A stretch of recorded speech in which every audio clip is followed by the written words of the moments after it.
Hi, my name's Yana with the Down Tube. I want to talk about doing long distance tours like across America, and what kind of frame material you need, what kind of suspension, and thereabouts. So let me just mention, I actually biked across the country twice. And first thing I want to discuss is fitting. That's, the most important thing on any bike, whether you tour or don't tour, right? So you want to make sure you're comfortable on your bike. In order to be comfortable, one thing you have to make sure of is when you're actually pulling on the brake levers, you have a straight right from your shoulder. You don't want to wrist bend at all, either up or down.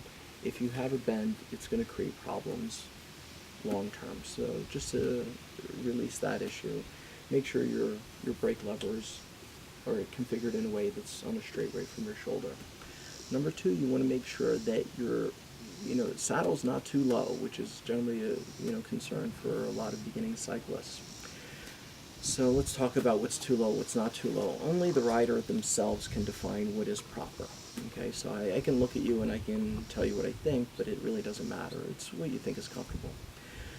But realistically, what you want is at the furthest point from your hip, so the pedals are going to be just a little bit in front of the 6 o'clock orientation on with cranks.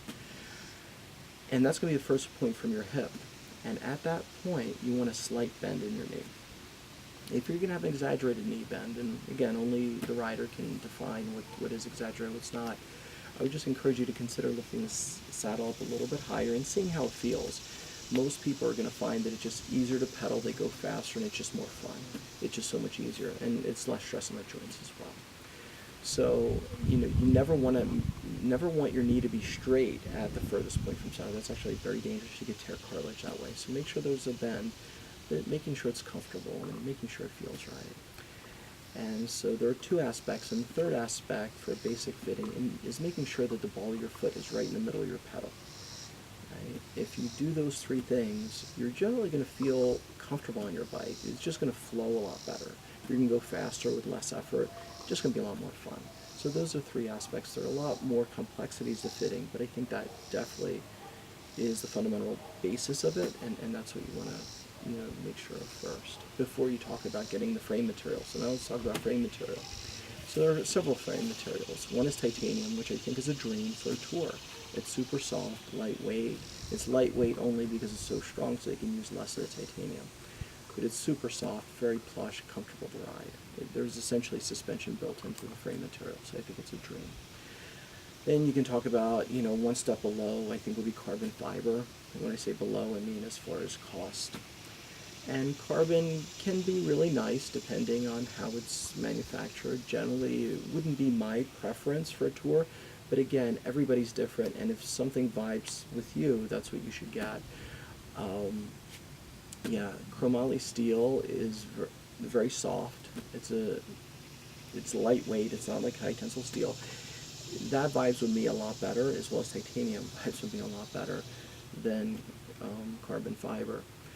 And aluminum vibes with me only with suspension. Aluminum is very stiff. That's definitely not an ideal metal to use without suspension.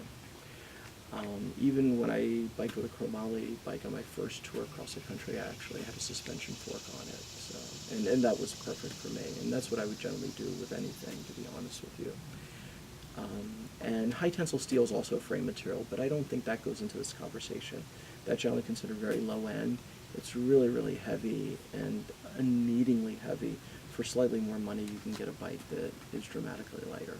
So a high tensile steel frame really does not apply in the realm of touring across the country for the most part, or doing any tours. I would generally recommend you get something different. So aluminum is very lightweight, but it's very stiff. It definitely needs some suspension, either front or rear or both. Chromoly, again, I would put suspension on, and honestly, I would put suspension on any bike I would tour with. That's just my style. If you want to stay a little bit lighter, clearly you want to stay away from the suspension, because the suspension is going to add a lot of weight, but it will actually make it much more comfortable, allow you to go further. So you get to pick, So if you want lightweight, you're going to have to maybe pass on the suspension. And if you want comfort, which I think is king on a long distance ride, you have to go with the suspension. Thank you very much for watching.